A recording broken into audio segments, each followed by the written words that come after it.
And I was looking around for a brick to pick up, to throw at it in case it turned on me. And when I picked up the brick, I looked round and it walked right down and away into the night. Seeing is believing, and I have no proof of what I saw that day other than what I can describe. It was huge. It was like the weightlifter of cats. Welcome to Big Cat Conversations. We speak directly to people who've encountered one of Britain's big cats. We also discuss the bigger picture. I'm Rick Minter, and thanks for joining me.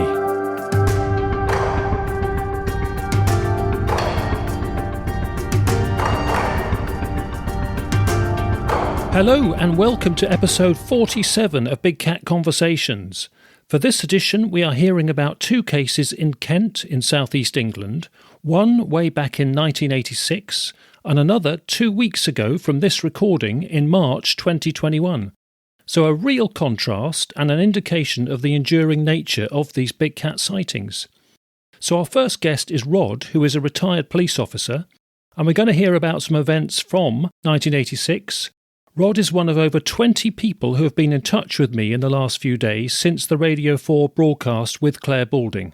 So Rod, welcome and thanks for coming on the show. No problem. Here we are with the first podcast episode since the BBC broadcast with Clare Balding, talking about big cats wild in Britain. Very briefly, how did you feel when you heard that episode? Well, I think I can sum it up in one word, Rick, as vindication, really. My sighting was about 30, 40 years ago. And when I heard her on her programme on Radio 4 and yourself, it was really quite something after 40 years because I hadn't been following anything since my first sighting all that time ago. You had it completely off the radar because you don't do Facebook and you weren't sort of following it in the papers and whatever? No, it was a relief, certainly if you've got someone like that who's a professional and obviously quite high profile. It was nice to see her speak, and of course what she did say was virtually exactly what I saw, but only at night. We'll hear about that in a minute. And Rod, at this time, you were a police officer in Kent between sort of Dover and Folkestone, roughly. Is that right? That's right. I was a rural officer for Capel-le-Ferne, and I had four parishes, West Huffham, Orcombe, Capel-le-Ferne itself, and then up the other side of the Orcombe Valley, Ewell Minnis. Just inland from the coast a bit and very rural. Yeah, indeed. Yeah, and you can tell us why it became called the Capel Panther a bit later on, but can you tell us about the suspicious events which led up to having your sighting? Quite often there are a lot of dog attacks on sheep, and on this particular occasion around that time we had a particularly bad set of events with dogs killing sheep, and it necessitated me to put together a group of local farmers, including myself, when we had to do a rota for a 24-hour cover of the flocks to try and detect and catch these dogs that were killing the sheep. And that's how we found myself out in the middle of the night looking at sheep. It was nothing to do with cats or big cats or anything. I knew it was dogs. A lot of experience with that. The whole intent was to catch the dogs doing the thing, which is what you need to do, really. You have to catch the dogs to better prove your case. That's what I was doing out that night. I had a friend with me and we were out patrolling. It was about 1, 2 in the morning, and we were coming down a single track country lane on the side of Orcombe Valley. At that time, we had a 6L mag light, which is like a real sort of headlight out the side of the window looking at this flock of sheep. And Pete then sort of very excited said, whoa, Rod, stop, look at this, look at this. When I looked in the beam, I saw what was immediately a cat to me. And now when I look back and afterwards, it obviously occurred to me, as it moved, its fluidity was something, and it's this very long tail. It's exactly what Claire described, and other people I've seen since describe this tail. It sort of follows the body of the thing. It's the way it moves. It's cat-like. And of course, I had these lovely 2 pair of emerald green eyes look back at the beam and blink before it disappeared. So anyway, I said to Pete, well, yeah, that's a cat, Pete. And he moved the beam across to a rabbit, and he said, well, what's that? And I said, well, Pete, that's a rabbit. I was getting quite irritable with him. And he said, yeah, but if that's the rabbit, what size was the cat? Because it dawned on me. I said, well, it must be about the size of an Alsatian. Then you realise what you've seen, and then you process it. I know what we saw. I'm absolutely certain of what it is. And obviously, after all these years and now gone back and looked at what other people have seen, and as Claire described it, it's precisely her words almost taken out of my mouth. It's exactly how I saw it, only in a very bright torch beam. It was really something. One bit which didn't make the final edit of that BBC broadcast was Claire was asking me about the eye shine and the colour of the eyes. I said, well, sometimes green, sometimes yellow, but more often yellowy green or emerald green, and here we are. Yeah, emerald green. Yeah. What do you think it was doing? Just a complete chance event, really, that you turned up at the same time it was about. Yes, I mean, who knows? I mean, when you think about their behaviour now, it was out stalking, out hunting, I assume. I know from the sheep attacks that we had at that time, having examined the sheep that were killed and seriously injured at the time, I know it wasn't that had done any of that. I've no doubt that was the dogs. So I guess it was just doing what they do. We just happened to be lucky at that time to see it. Yeah. How close was it from you guys? About 50 yards. It disappeared into some brambles. We marked on a marker post at the side of the road so we could come back in daylight and look for signs. And I went back, but through the brambles, and there was no soft ground underneath, so I couldn't get any footprints, and there wasn't any hair. All the usual things I look for to try and, detect dogs that have been in amongst sheep. There was not a sign. It was almost like a ghost, like it'd never been. It was incredible. It was after that you met a local lady who had sightings, wasn't it? Yes. Later on in the village after this incident, which of course we couldn't report. What did we see? We saw something. We couldn't say anything about it. We had no evidence of it. But there was an 80-year-old spinster lived opposite me in the middle of the village, and she phoned up one day to say she didn't want to waste my time, but she'd seen a very strange thing, that she'd seen this very large cat sitting in the bottom of her garden in the early hours of the morning. She'd seen it twice. She tried to photograph it, but it was too foggy. And she said, I don't want to waste your time. I said, no, that's okay. I think probably what you've seen is what I've seen. But then, of course, it's in amongst the population in the village. So I was a bit concerned, but obviously I could reassure her. I said, there's nothing you can do about it other than say you've seen it. Because I probably felt the same then as some people have the problem now, is that no one would believe you if you told them. I was able to reassure her from that point of view that she had seen what she'd seen, like I have, and left it at that. Then sometime later, I had a report from another resident on the other side of the village, again, in amongst housing, population of the village, who'd had a goose taken from the back of the garden. And they're only reporting it to me because there were no signs of any animal attack, so they figured it was probably a two-legged fox, and that's why they called the police. Someone had stolen their goose.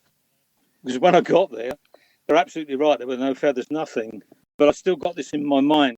I know that this thing has been seen by this other lady, and I'm thinking, well, obviously this thing's about, I know what I've seen. And then I looked at some freshly dug ground at the side of the enclosure where this goose was taken, and I saw these very large paw prints. And again, it went through my mind, should I photograph this? Should I take the evidence? But there isn't anything else. So I just remained cautious, worried, if you like, from the point of view of the fact that it was in amongst people. But I thought, well, eventually we're going to get a confirmed sighting. If this thing is going to be this regular, someone's going to see it, and we're going to catch it. It'll all kick off.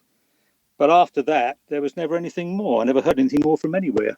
So I assumed that after all that time, it's gone off, or it's been captured, or run over, or got back by someone that's lost it. Who knows? And that was it. I left it at that, really. I could do no more. Didn't you call out somebody from a local zoo to look at some of these signs as well? When we had the goose incident, I then got a call sometime after that down into a farm in Alcombe on the side of the valley, an isolated place, and the farmer there had got what he was reporting, basically a sheep worrying or a killing. So I got there, and what he'd done, he got an old ewe that had a lamb, and she wasn't particularly well, so he put her in an enclosure, looks a wire enclosure, just outside the back of his place, his bungalow. He came out in the morning to find that the lamb had gone and the ewe was dead. So he figured that obviously something had attacked this ewe and killed it. I got there, looked at it. There were some very, very deep scratch marks in her face, and whatever had killed this ewe had taken it, engulfed it totally by the throat and throttled it. Tried to eat it. Knowing what I knew then, I thought to myself, okay, now I'm beginning to understand what this might be. The cat obviously couldn't get it out the way it came in, so it took the lamb instead. Talking to this farmer, of course, he's got this in his mind. He's obviously got something going. We sort of exchanged notes, and I said, do you think it could be a cat or something like that? by these marks. And he said, well, it's funny you should say that. The last couple of nights, coming down the hedgerow towards this enclosure, I've heard this very deep sort of, well, he says it's like a cat purring, but it was deep and sort of gruff, like a big cat. So obviously we then put two and two together. We're satisfied that's probably what this was. And I said, well, look, there's been so many of these, a couple of these incidents now that I think from the point of view of public duty, I ought to get some expert out to look at this in case we have got a problem. You never really want to start a panic, particularly when you've got no evidence, but there was something solid now in front of me now. Yeah. So I called out somebody. I think they came from the local zoo. It's a long time ago now.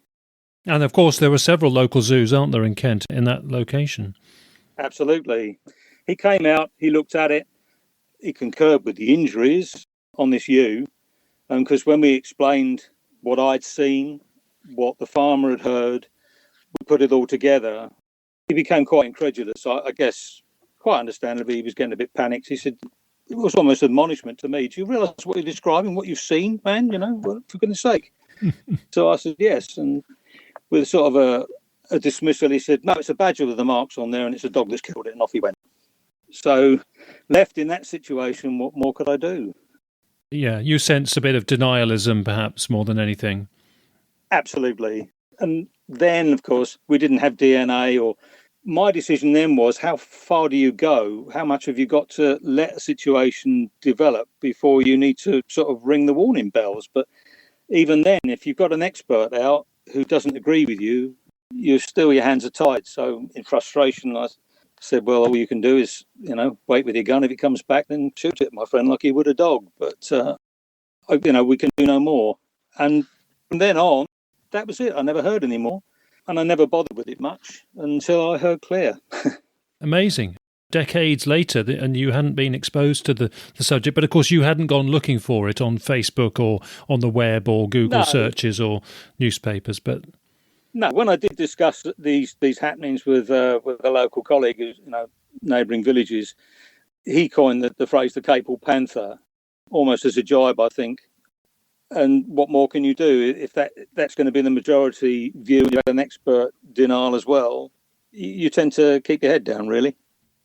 Yeah, that is interesting, because I was fortunate to inherit or have passed to me the files from the late Quentin Rose. He was a guy who was investigating big cat reports, collaborating with police through the mid-1990s up to 2002, when he sadly died. It was one of these cases where you go into hospital with sepsis and it's not sorted quickly or realised quickly, and within 24 hours he was critically ill and then died, and they couldn't recover him. That's a shock. Yeah, he was 44, actually.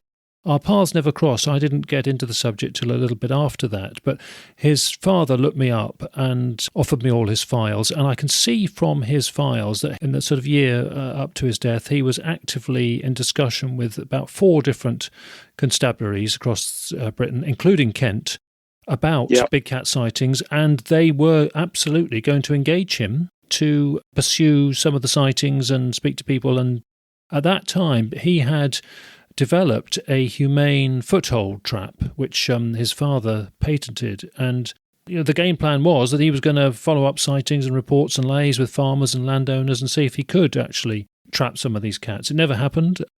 I think now there's maybe too many of them for anyone to try to do that successfully.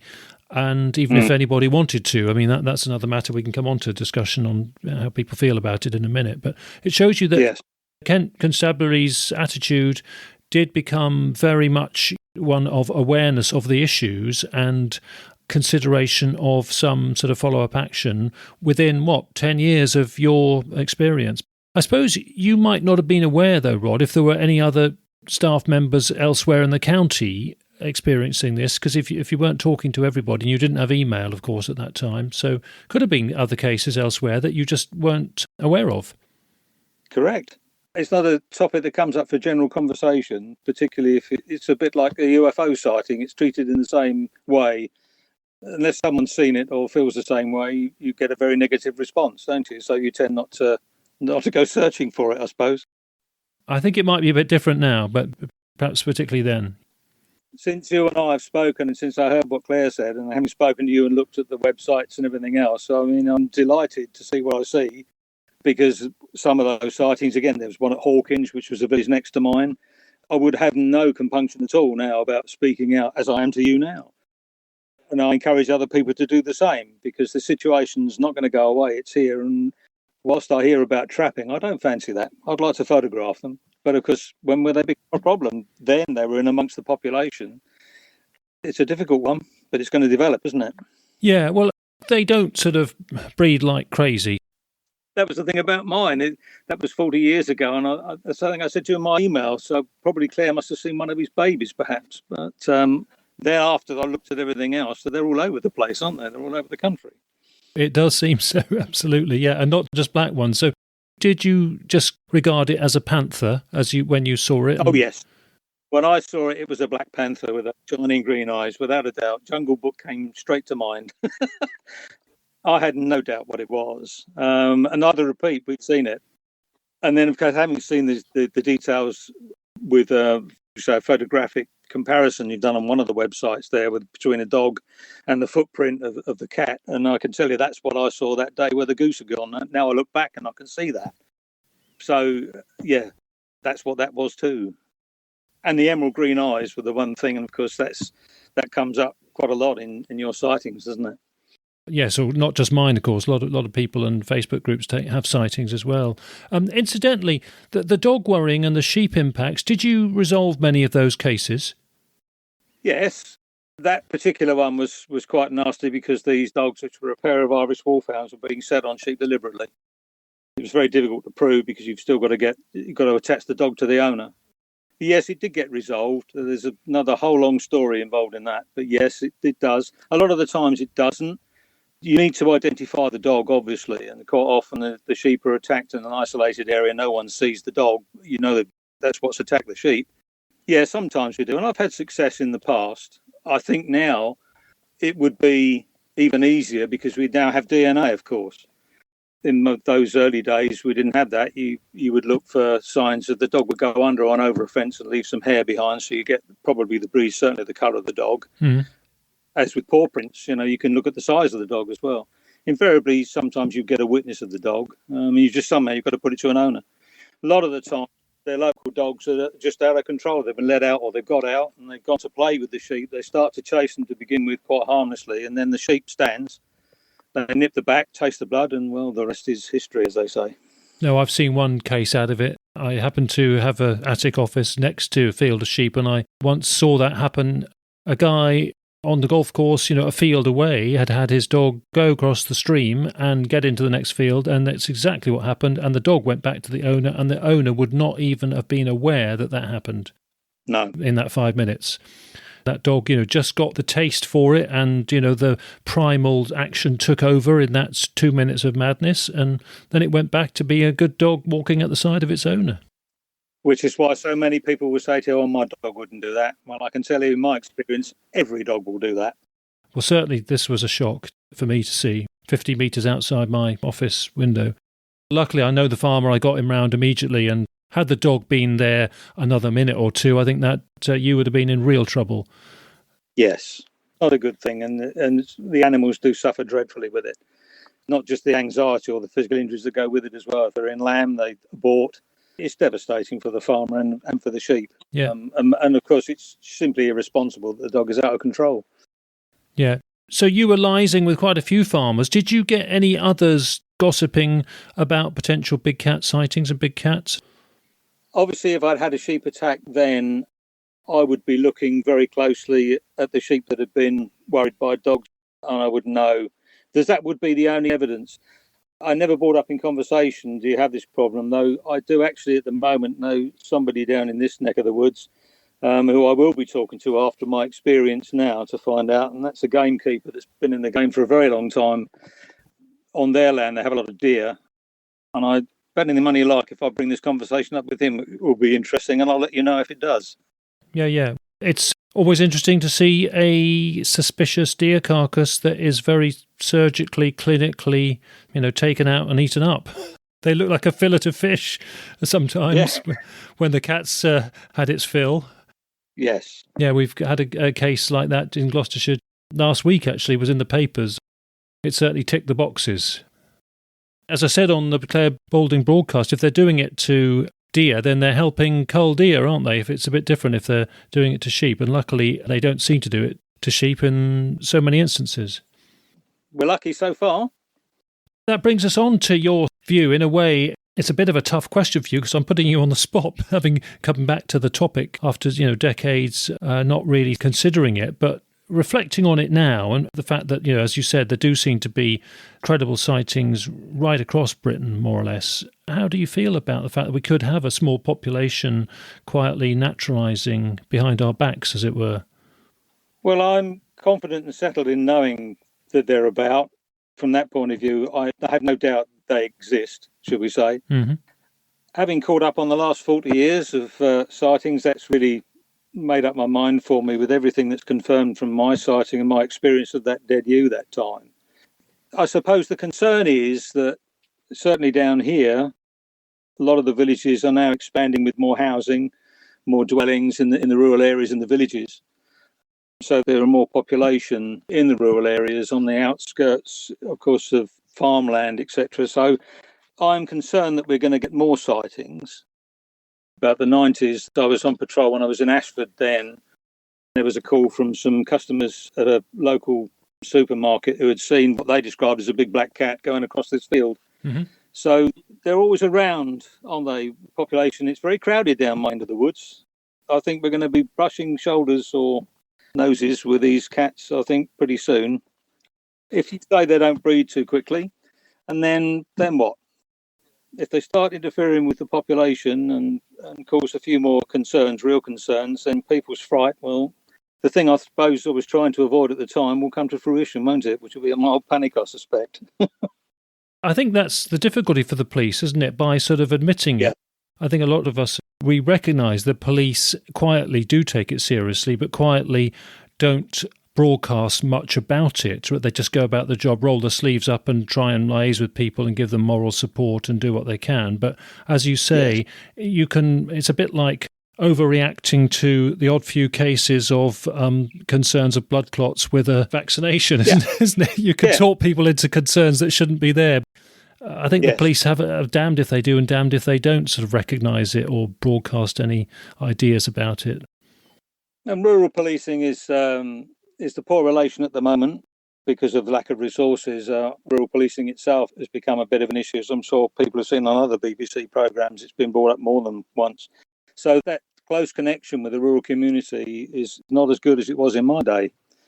When you think that they had a police officer to themselves for 4 parishes, that's sort of 30 square miles, that doesn't exist now.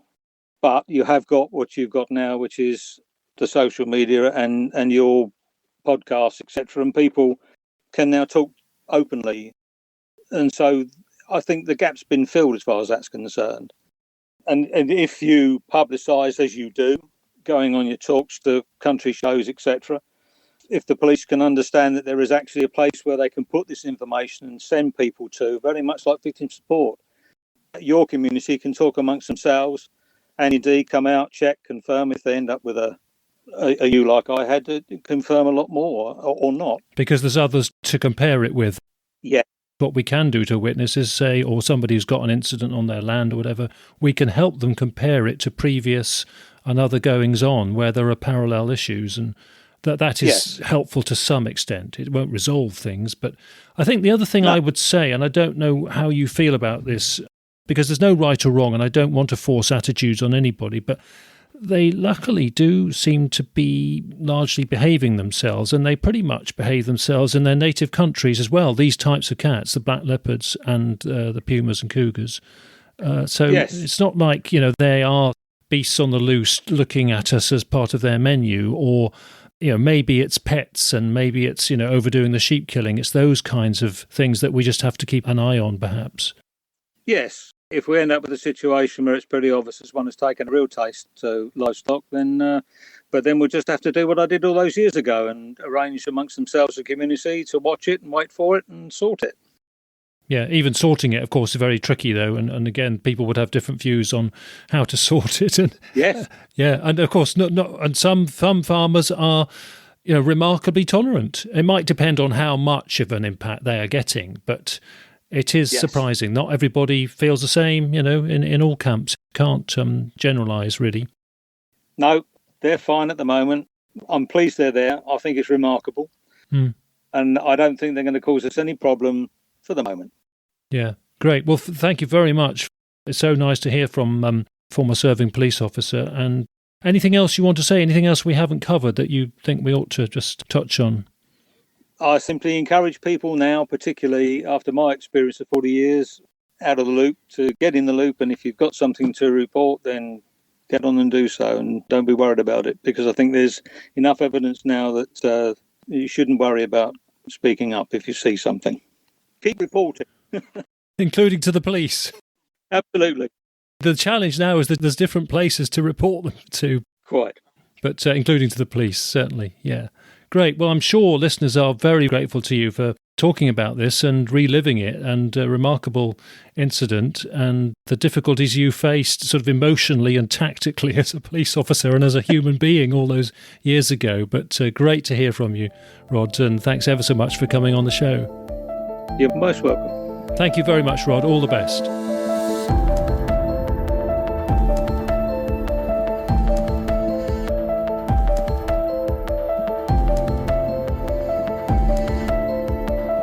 For our interval words of the week this time, we have in fact a brief tribute to Iain Hunter, who sadly passed away earlier in March 2021.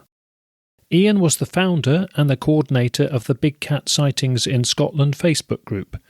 He was greatly respected in Scotland, and we were due to have him as a guest on this podcast in a future Scotland episode. He had 3 sightings which we would have heard about, and he was due to discuss with us what he'd learnt from running a Big Cat Sightings Facebook group. I'm grateful to Paul MacDonald in Scotland for passing on the words that he wrote in memory of Iain on the Facebook group there, and here is an extract from Paul's text. Iain was not only extremely passionate and knowledgeable about the subject of big cats in Scotland, but was also caring enough to create a forum here for the collective sharing of knowledge, experiences and ongoing research. It is only from these elements that we learn and develop as individuals and as a community. So it's great to hear that Wendy and Paul, the other admin members, will be keeping the Big Cat Sightings in Scotland group very much alive in Iain's name and spirit. Good luck to you guys. Righto, for the final part of the episode, we are returning to Kent, and our next guest is Laura from the Medway area. So that's the opposite north end of the county from the location we have just heard about from Rod. Laura had a startling close-up encounter with a big cat in her garden recently. She lives in a very residential area, so this is an unusual case.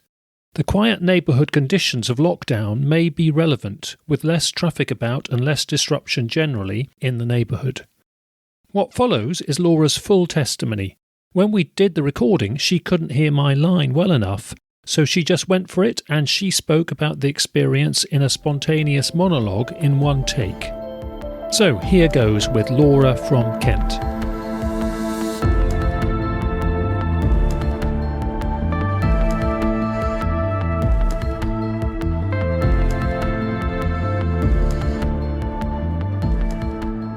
I live in Kent, the Medway town. The other night, I was going to get my ginger tom in, my tango. I was quite shocked, well, more than shocked. Couldn't get the cat in because he suffers with IBS, he was outside. And all of a sudden, there was this great big, it was like a great big wind went past me, nearly knocked me off my feet, and it sounded like a high-speed train. When they say, stand back from the station, the same as if on a motorway. I thought, what the hell is that? That's the wind, because it wasn't a windy night, it was a silent night. And the next thing, looked to my right to see a large cat. The large cat being, well, I don't know whether it was a puma or a black leopard, whatever you want to call them. The thing is, the animal was very, very large. It was jet black. It also was inky blue with light black. and it had piercing green eyes. It had stopped in a striding position. Now, I couldn't believe it. It was near my catnip and near my table. I reckon 6 foot, if I was lucky, from me. And I was stood under the porch window. What had spooked it was the searchlight had come on.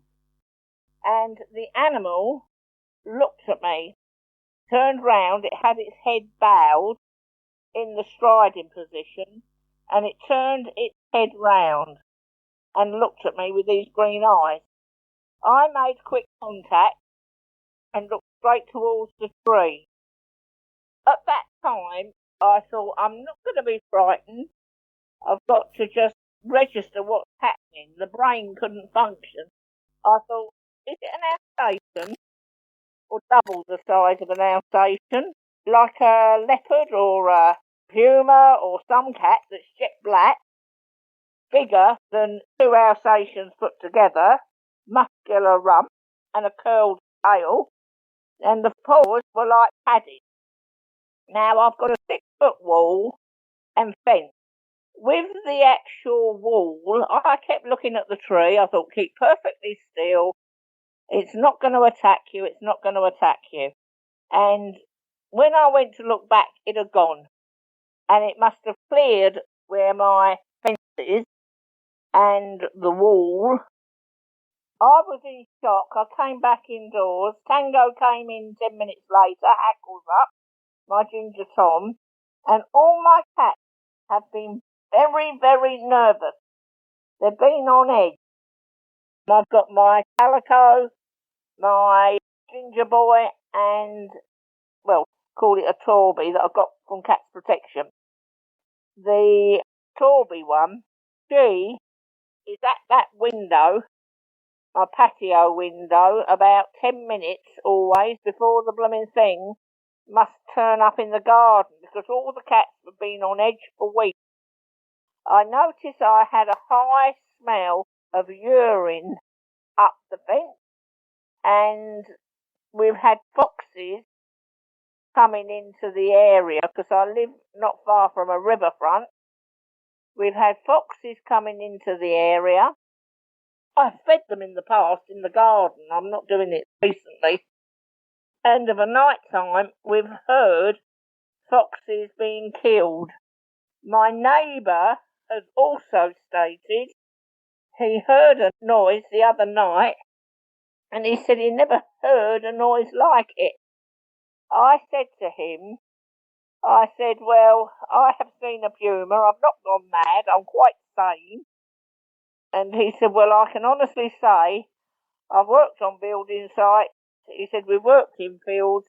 He said, I know the sound of a fox, but he said, I don't know what on earth that was. He said, it was horrendous noise. It woke me up. And that was the other night, I think Monday night. Now, last night, we had the same noise again with the foxes, or a fox. It sounds as if it's been attacked or something. Well, I shall stay up tonight and try and record more video evidence. I've noticed scratch marks on concrete, and I've had urinating up the fence.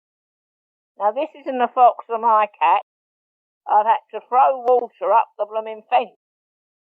I do have catnip in the garden, whether that might be attracting the animal, but it was a beautiful, magnificent animal. I never ever thought I would see a puma in my garden, to be honest, or a leopard or whatever. I can only tell you it was jet black with indigo blue and piercing green eyes.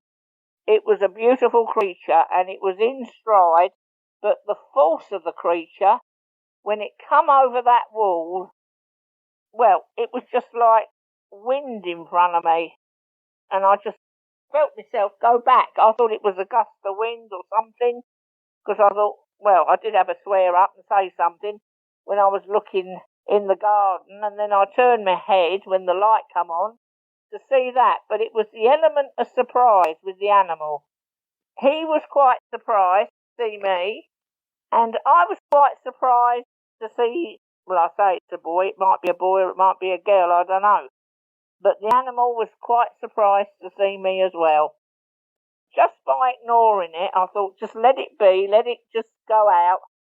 Tango come in 10 minutes late, like I said, hackles up. He's quite safe, all my cats are, but I'm very vigilant now because they've been for the last few weeks, on alert, I would say, on alert by the patio window, and especially of a night time. They're all nice and relaxed indoors now, but it's always they start alert from, I'll say, anything from 10:30 till about 3 in the morning.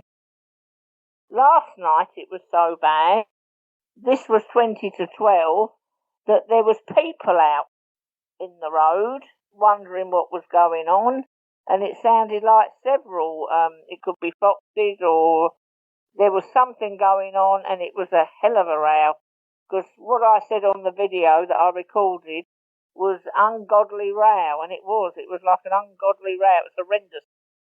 It wasn't foxes mating, and I have heard blood-curdling cry they make when they're on heat. It wasn't that.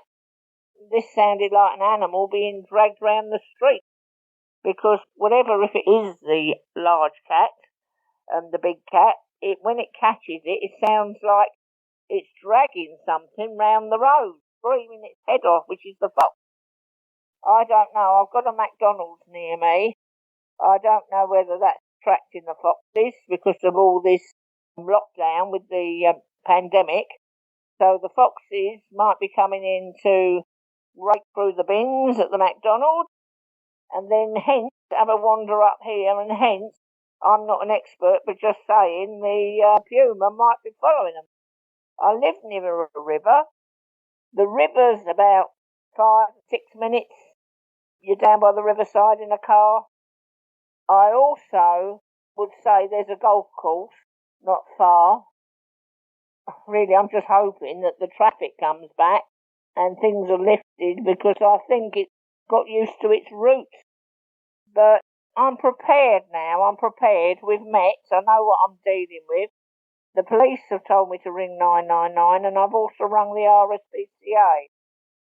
I would also say that with the creature, luckily I'm trying to keep my cats in. I have mentioned to some of the neighbours. They told me to warn people in the area, which I did do. I did tell people in the area on a group on Facebook. A lot were interested, and there were a lot of believers. But then you get the element that don't believe, the disbelievers.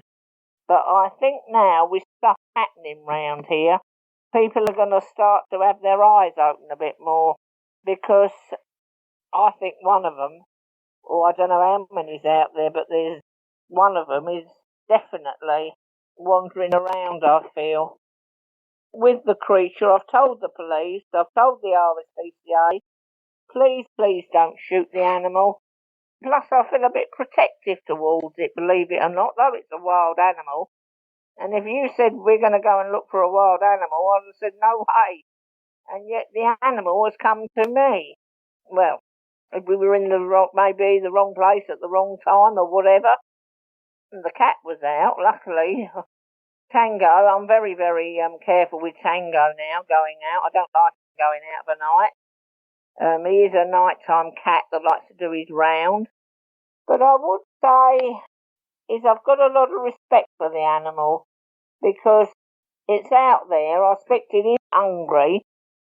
Everybody's told me not to put food down for it, which I wouldn't do. And I just hope that no harm comes to it, because it is a lovely creature, and I've told them, I don't want anything to happen to it. Wouldn't want it shot or anything to happen to it. So I feel a bit protective towards it, believe it or not. And I do hope with the creature, because it's a very built-up area, and it's not going to be long before somebody else sees it in the area. At the moment, with the lockdown, the roads are totally deserted round here, and no traffic, and the buses aren't running, obviously, like they normally are.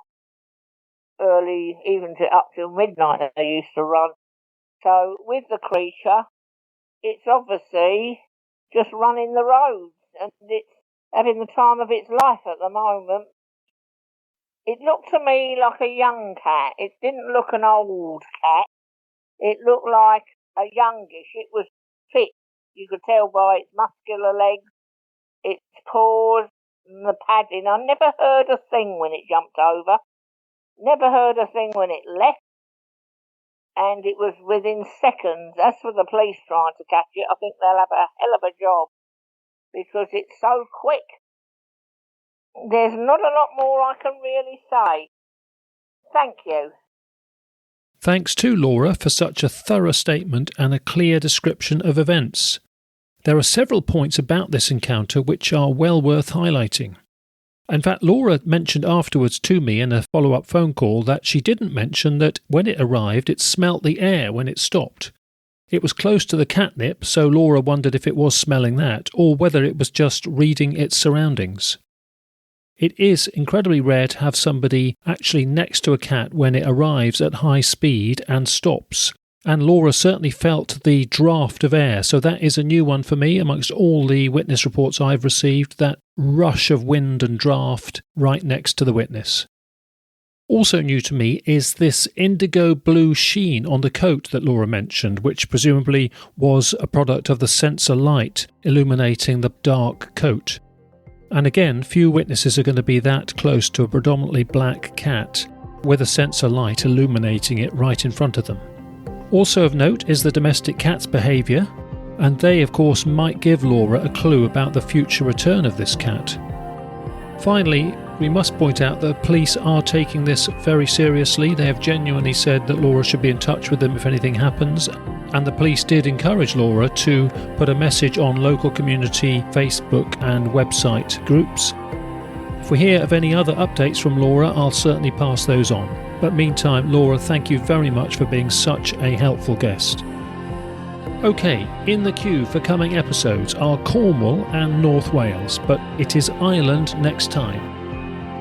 Time to sign off now, so thanks again to Rod and Laura for helping us with this edition. Thank you for listening, look after yourselves, until next time, all the best.